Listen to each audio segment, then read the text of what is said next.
Pooja plastic bottles fit every lifestyle, leak-proof, durable and made from 100% safe virgin plastic. Pooja plastic bottles. Sip smart, sip fresh.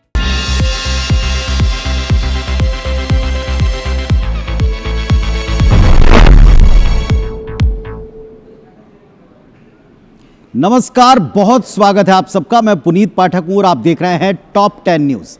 रात के 10 बजे बड़ी खबरों का पूरा अपडेट। शुरुआत एक बड़ी खबर से। छत्तीसगढ़ के डोंगरगढ़ से बड़ी खबर है। कोयले से भरी ट्रेन के डिब्बे में आग लग गई। 3 डिब्बों में आग फैलने की सूचना है। रेलवे प्रशासन पता चलते ही आग बुझाने के प्रयास कर रहा है। दमकल की गाड़ियां तैनात हो गई हैं। बाकल रेलवे स्टेशन पर यह घटना घटी, जहां अफरा तफरी मच गई पता चलते ही कि कोयले में आग लगी। तो डोंगरगढ़ में कोयले से लदी एक ट्रेन पहुंची जिसके डिब्बे में आग लगी है। मालगाड़ी के 3 डिब्बों में आग की सूचना पर रेलवे प्रशासन आग बुझाने में जुट गया है। दमकल की गाड़ियां पहुंची। बाकल रेलवे स्टेशन पर आग बुझाने के प्रयास जारी हैं।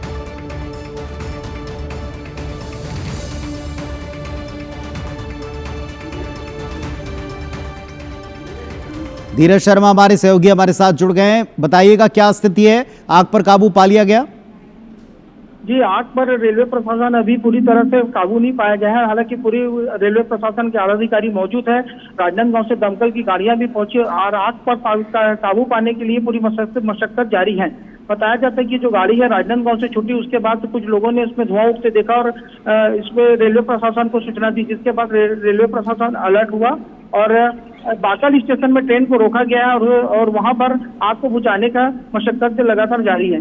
रेलवे प्रशासन का आला अधिकारी स्पॉट पे मौजूद है। जी, कोई कारण समझ में आ रहा है? किसी की शरारत है या गर्मी का समय है, कोई दुर्घटना घटी है, क्या हुआ है? जी, अभी जो जानकारी आई है, जैसा बताया जाता है कि मालगाड़ी जो उसके जो डब्बे हैं पूरे कोयले से भरे थे और शायद हो सकता है गर्मी का जो समय है और घर्षण से इस तरह की घटनाएं होती हैं। अभी ऐसी ही सूचना मिली कि शायद घर्षण के कारण आग लगी होगी। बहुत शुक्रिया आपका जानकारी के लिए। तो धीरज हमको बता रहे हैं कि 3 डब्बों तक आग फैली है, लेकिन अब तक क्या कारण है स्पष्ट नहीं हो पाया। फिलहाल आग बुझाने के प्रयास जारी हैं।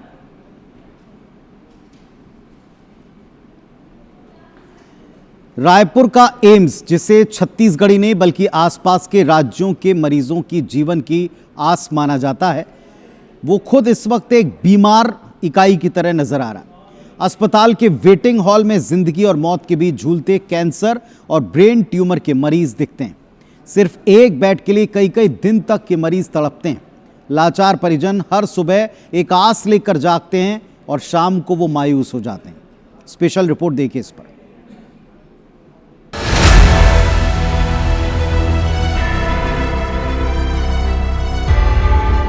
2 हफ्ता हो गया है हम लोग को आए हुए। यहाँ रिपोर्ट के लिए बहुत सारा लिंक दे देते हैं और रिपोर्ट आएगा तभी तो हम लोग दिखाएंगे, लेकिन रहने का जगह नहीं है यहाँ। रायपुर के एम्स में लगातार बढ़ रही मरीजों की संख्या और बेड की कमी अब बड़ी समस्या बनती जा रही है। अस्पताल के वेटिंग हॉल में कैंसर, ब्रेन ट्यूमर और दूसरी गंभीर बीमारियों से पीड़ित मरीज कई दिनों से भर्ती होने का इंतजार कर रहे हैं। परिजन इलाज की उम्मीद में अस्पताल के चक्कर काट रहे हैं, लेकिन बेड उपलब्ध नहीं होने की वजह से उन्हें कई दिनों तक इंतजार करना पड़ रहा है।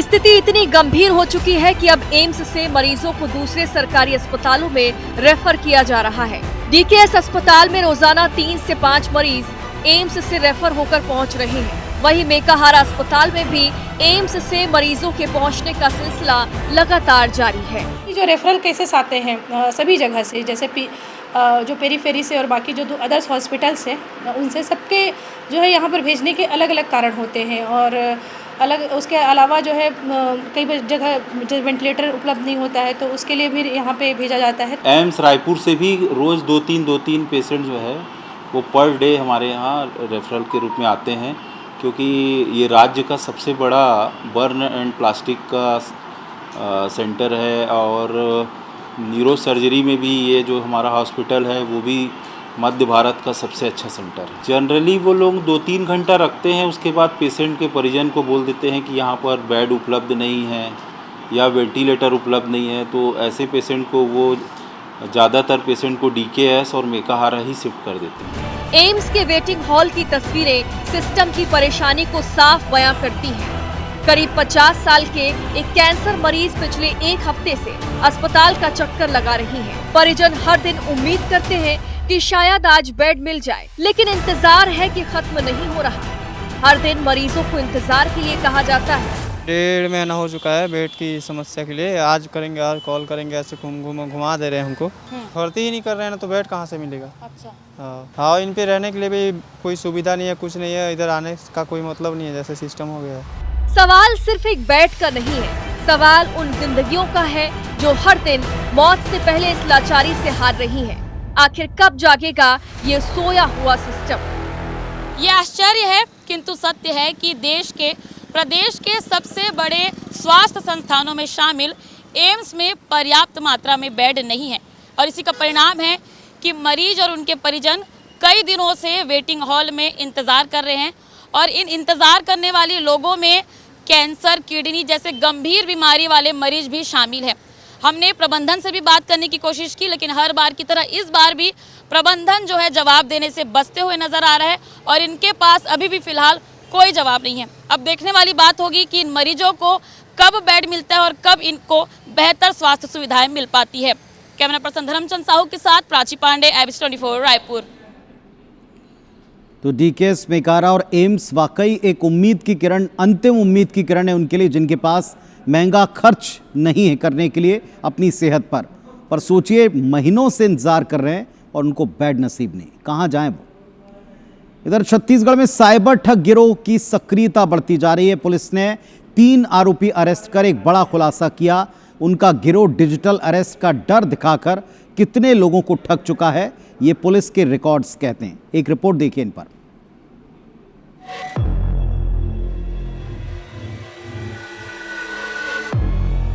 आर्यन सिंह, जितेंद्र कुमार और राजदीप सिंह उर्फ यश भाटिया, इन तीनों चेहरों को गौर से देख लीजिए। इंटरनेट पर इनके मायाजाल में फंसकर रायपुर के लोग अपना करोड़ों रुपए गंवा चुके हैं। वीडियो कॉल पर डिजिटल अरेस्ट और घंटों मानसिक दबाव बनाकर यह गिरोह लोगों को चूना लगाता है। इस गिरोह ने रायपुर में ही 2 लोगों से करीब 1 करोड़ 67 लाख रुपए की ठगी की। कैसे एक सॉफ्टवेयर इंजीनियर बन गया ठगी के एक गैंग का मेन मास्टरमाइंड, और कैसे रायपुर के रिटायर्ड अधिकारियों को टारगेट करके करोड़ों रुपए मोबाइल के जरिए हासिल कर लिए गए। डिजिटल अरेस्ट का जाल कैसे बुना गया और आप कैसे बच सकते हैं, इस स्पेशल रिपोर्ट में बताएंगे। अब यह भी जान लेते हैं कि गिरोह ने रायपुर के लोगों को कैसे ठगा। पहला मामला विधानसभा थाना क्षेत्र का। यहां रहने वाले सपन कुमार को साइबर ठगों ने मुंबई क्राइम ब्रांच का अधिकारी बनकर कॉल किया, मनी लॉन्ड्रिंग का केस बताया, डराया और 24 घंटे व्हाट्सएप वीडियो कॉल पर जोड़कर करीब 1 करोड़ 25 लाख रुपए अपने खातों में ट्रांसफर करवाए। मामले में पुलिस ने बैंक खातों को होल्ड कर 60 लाख रुपए पीड़ित को वापस दिलवाए। इसके मुख्य आरोपी आर्यन सिंह को दिल्ली से गिरफ्तार किया जा चुका है। दूसरा मामला कोतवाली थाना क्षेत्र का। पुष्पा अग्रवाल को आरोपियों ने दिल्ली क्राइम ब्रांच का अधिकारी बनकर कॉल किया और सीबीआई में केस दर्ज होने का डर दिखाया। दोनों ने डिजिटल अरेस्ट कर करीब 42 लाख रुपए ट्रांसफर करवा लिए। मामले में पुलिस ने आरोपी जितेंद्र कुमार को कर्नाटक के हुबली से गिरफ्तार किया। आरोपी जितेंद्र सॉफ्टवेयर डेवलपर है। इसके अलावा सिविल लाइंस थाने में दर्ज साइबर फ्रॉड मामले में कई लोगों से करीब 36 लाख रुपए की ठगी का पता चला। जांच में उत्कर्ष स्मॉल फाइनेंस बैंक के 104 म्यूल अकाउंट्स और कई मोबाइल सिम इस्तेमाल होने की बात सामने आई। पुलिस ने डूंगरगढ़ निवासी राजदीप सिंह भाटिया और यश भाटिया समेत अब तक 92 आरोपियों को गिरफ्तार किया है। कर्नाटक से आरोपी को लाया गया और एक और जो है इलाहाबाद से आरोपी, इलाहाबाद का रहने वाला वो है। इसके और भी गैंग के लोग हैं जो कि हमारे निगरानी में है। जल्दी उनको भी अरेस्टिंग की कार्रवाई की जाएगी। इसके साथ ही म्यूल अकाउंट से रिलेटेड एक जो मेन आरोपी है उसको भी अरेस्ट किया गया है। रायपुर की cyber police operation cyber shield के तहत आरोपियों को दूसरे राज्यों से भी गिरफ्तार कर रही है। अब तक की जांच में सामने आया कि इस्तेमाल किए गए म्यूल खातों के लिंक देश के 17 राज्यों में दर्ज 88 साइबर ठगी के मामलों से जुड़ते हैं। गिरोह का सरगना जितेंद्र कुमार सॉफ्टवेयर इंजीनियर है। कोविड काल में इसने साइबर क्राइम के जरिए पैसे कमाए और फिर इसी को अपना धंधा बना लिया। जितेंद्र की प्रेमिका एक वकील है जो इसे कानूनी तौर पर गैप की जानकारी देती है, जहां से ये बचकर निकल सकते हैं उन लूप होल्स को बताती है। ये भी पता चला कि इस गिरोह ने थाईलैंड में कॉल सेंटर बना रखा है ताकि आईपी एड्रेस ट्रेस न हो और भारत की पुलिस अगर पकड़ने आए तो इन्हें भागने का वक्त मिल जाए। इसमें से एक सॉफ्टवेयर इंजीनियर है, इसकी सॉफ्टवेयर फर्म भी है। इसकी एक सॉफ्टवेयर फर्म थी, लॉकडाउन में इसकी सॉफ्टवेयर फर्म बंद हो जाने के बाद इसको नए ठगी के धंधे सोचने में टाइम मिल गया, तो डिजिटल अरेस्ट के जो ग्रुप थे जो कि इनके साथ में सहयोग कर रहे थे, उनके साथ में संपर्क में आया और आगे घटनाएं कारक की। पुलिस साइबर ठगी और फर्जी डिजिटल अरेस्ट के डर से बचाव के लिए लोगों को अक्सर जागरूक करती रही है। फिर भी आप कभी ऐसे जाल में फंस जाएं तो तुरंत 1930 इस हेल्पलाइन नंबर पर कॉल करें। साइबर पोर्टल पर शिकायत दर्ज करें, बैंक को ट्रांजैक्शन रोकने के लिए कहें और नजदीकी साइबर थाने या पुलिस स्टेशन पहुंचकर फौरन शिकायत करें। आपके डर को अपनी कमाई का जरिया बनाकर ठग इतनी बड़ी ठगी को अंजाम दे रहे हैं। ऐसे में आपका थोड़ा सा जागरूक रहना आपकी मेहनत की कमाई को बचा सकता है। कैमरा पर्सन धर्मचंद साहू के साथ IBC 24 के लिए सुमन पांडे। दर कोरबा में जमीन को लेकर जारी विवाद दो परिवारों के बीच खूनी संघर्ष में तब्दील हुआ।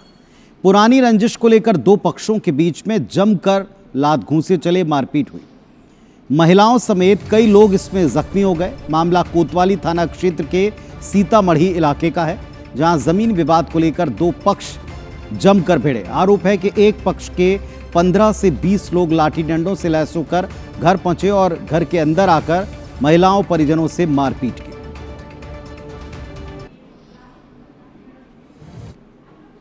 घसीटते हुए निकाल के मेरे से पूरा कपड़ा को खींच दिए थे।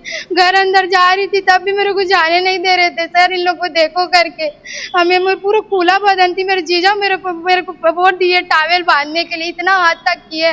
हम लोग अपने बचाव के लिए बहुत कोशिश के लिए, लेकिन कुछ भी नहीं हुआ। सर हमारा कोई सुनवाई नहीं हो रहा। मेरे को पूरा घर से घसीटते हुए निकाल के मेरा कपड़ा पूरा, और मैं बोल रही मेरे छोड़ दो करके, तो लड़का पूरा इधर उधर पूरा प्राइवेट पार्ट में ईटा को फेंक के मारा। जैकी यादव रहमान से मेरा पैर पकड़े थे और लड़की फोन में वीडियो बनाऊंगी, इसका कपड़ा निकालो, जबरदस्ती करो, जो करना है कर लो। और बताया गया कि जमीनी विवाद की कोर्ट में सुनवाई के बाद दोनों पक्षकार घर जब लौटे तो देर रात को एक पक्ष ने दूसरे के घर में घुसकर ये पूरा उत्पात मचाया। फिलहाल पुलिस ने दोनों पक्षों की शिकायत सुन ली है। गैर जमानती धाराओं में केस दर्ज किया है और जांच की जा रही है। हमारे जो बगल वाला फैमिली परिवार है वो मन हमला मारे हैं। जमीन के विवादरी से पहले कम से कम 2 साल हो गए और 2 साल में कम से कम 10 बार में थाना गए। हमन गाली गलौज 3 तमाशा बहुत करे हैं, लेकिन थाना में उतना सुनाई नहीं हो है। अब वो मन 18 तारीख के दिन पेशी गरी से, अब पेशी के आए के बाद पता नहीं मन का सोचिस का समझिस, गाली गलौज इतना गंदा गाली, इतना मतलब वहीं पे गिरा दे रही से खून से लथपथ। हम दूसरा कोई उठा के थाना लाए, दूसरे के घर में मारपीट किए हैं, छेड़खानी किए हैं, जिस पर अपराध कायम है नॉन बिलेबल सेक्शन में। और फिलहाल जो दूसरा पक्ष है वो हॉस्पिटलाइज्ड है, तो हम उनका वेट कर रहे हैं कि डॉक्टर क्वेरी रिपोर्ट में क्या बोलेंगे और उसके बाद में अग्रिम कार्रवाई की जाएगी।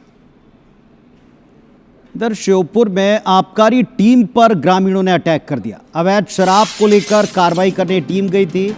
आबकारी विभाग की गाड़ी में तोड़फोड़ की है।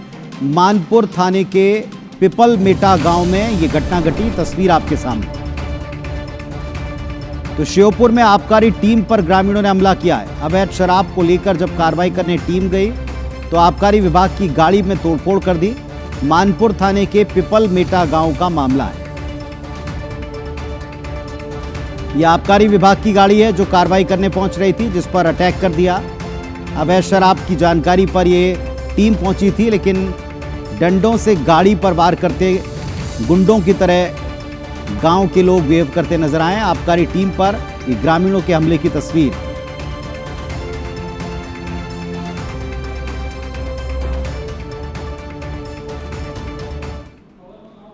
उधर मध्य प्रदेश के हटा में बोरिंग मशीन संचालक को लेकर मारपीट हुई। 6 लोगों ने दुकान में घुसकर युवक को पीटा है। सीसीटीवी में एक घटना दर्ज हुई। दुकान में काम करवा रहे पीड़ित युवक को पीटा है। मड़ियादो थाने के एक नामजद समेत अन्य के ऊपर एफआईआर दर्ज की गई। मड़ियादो थाना क्षेत्र के बैरियर इलाके में घटना घटी। तस्वीरें आप देख रहे हैं। दुकान का सीसीटीवी है जिसमें ये पूरी घटना दर्ज हो गई। 6 लोग दुकान में घुसे थे और युवक को पीटा है। बोरिंग मशीन संचालन को लेकर ये पूरी मारपीट की गई है। सीसीटीवी में घटना दिख रही है। दुकान में काम करवा रहा था पीड़ित, जिसको पकड़कर पीटा। एक नामजद और अन्य लोगों पर यह एफआईआर हुई है। मड़ियादो थाना क्षेत्र का बैरियर इलाका।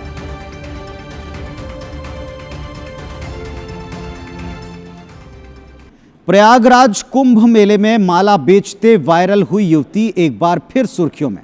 वायरल गर्ल ने अपने पति फरमान खान के खिलाफ दर्ज अपहरण केस को चुनौती देते हुए इंदौर हाईकोर्ट में एक याचिका लगाई, जिसमें यह दावा किया कि उसकी असली जन्मतिथि 1 जनवरी 2008 है, जबकि दस्तावेजों में 1 जनवरी 2009 दर्ज कर उसे नाबालिग दर्शाया जा रहा है। ये जो वायरल गर्ल है मोनालिसा, हाई कोर्ट का दरवाजा खटखटाते हुए पूरे मामले की निष्पक्ष जांच और असली जन्म प्रमाण पत्र सामने लाने की मांग की।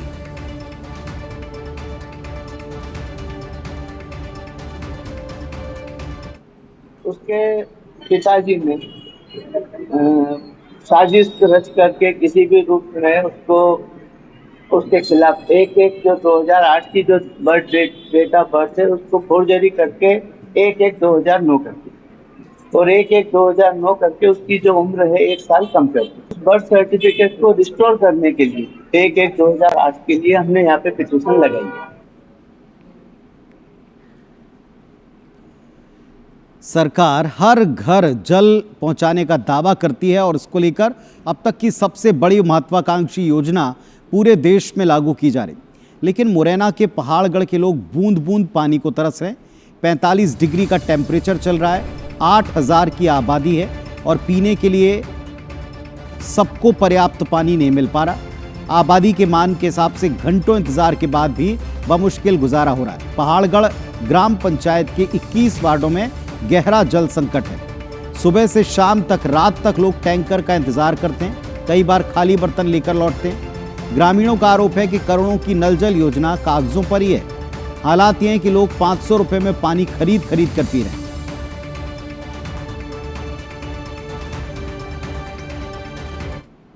ये 500 रुपए में आता है एक टैंकर। एक टैंकर 500 रुपये में आता है। 6 दिन के लिए चलता है ये? 1 दिन के लिए बस। 10 मिनट नल देते हैं, 10 मिनट। अच्छा। देखो टैंकर मंगा के पानी भर रहे हैं। अच्छा। हम आप तो नल ही नहीं दिए बिल्कुल। पानी के लिए तो बहुत दिन से परेशान है। पानी समस्या नहीं है। पानी पी रहे, कोई पानी ना नहाए, कहाँ पे आ गए। इधर नीट पेपर लीक को लेकर के विरोध मुखर हो रहा है। जबलपुर में यूथ कांग्रेस ने जोरदार प्रदर्शन किया। रेल रोक करके, रेल पटरी के ऊपर बैठ करके प्रदर्शन हुआ है और साथ ही साथ देखिए दोषियों पर सख्त कार्रवाई की मांग करते हुए जमकर नारे लगाए। कार्यकर्ताओं ने जबलपुर आधारताल रेलवे ट्रैक पर उतरकर भोपाल जाने वाली इंटरसिटी ट्रेन को रोका। युवा कांग्रेस के प्रदेश अध्यक्ष यश घनघोरिया के नेतृत्व में प्रदर्शन हुआ। यूथ कांग्रेस का यह आरोप है कि केंद्र सरकार आने के बाद से लगातार पेपर लीक बढ़े हैं। युवाओं का भविष्य दांव पर लगा है। सूचना मिलते ही आरपीएफ और आधारताल थाना पुलिस पहुंची। ट्रैक पर प्रदर्शन करते कार्यकर्ताओं को हटाया, ट्रेन को रवाना कराया। प्रदर्शनकारियों के खिलाफ वैधानिक कार्रवाई भी की गई।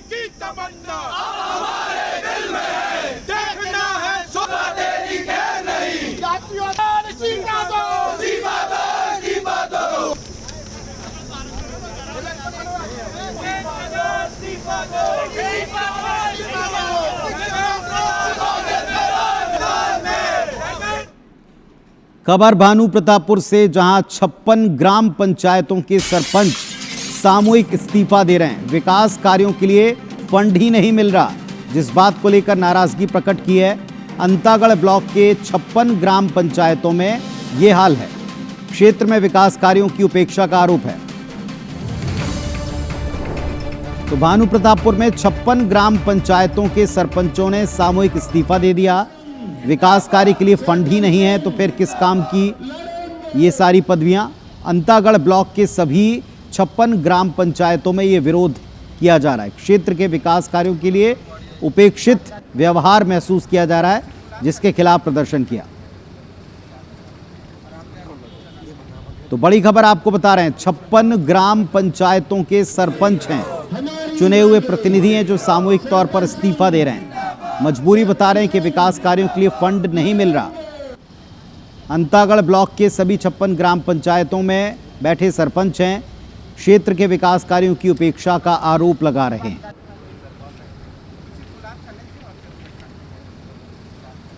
तो विकास कार्यों के लिए फंड ना मिलने से नाराज हैं।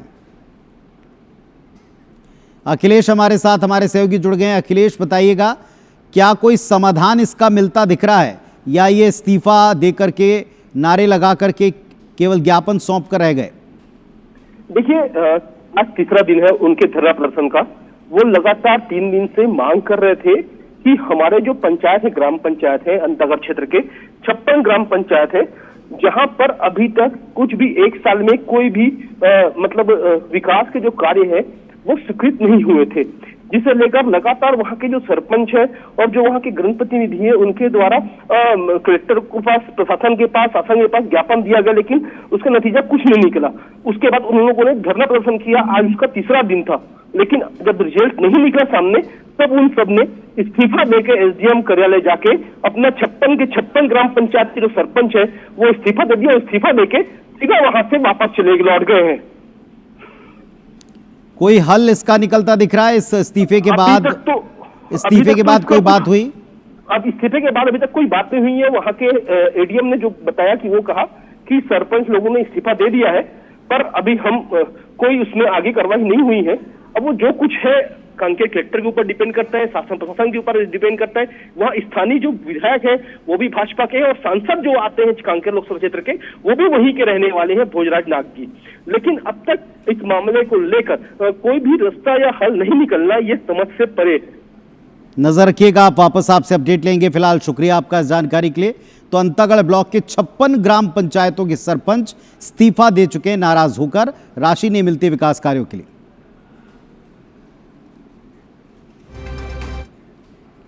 तो टॉप 10 न्यूज में अभी के लिए बस इतना ही, लेकिन खबरों अपडेट का सिलसिला जारी है। फास्ट अंदाज में खबरों का अपडेट बस अब से कुछ देर में।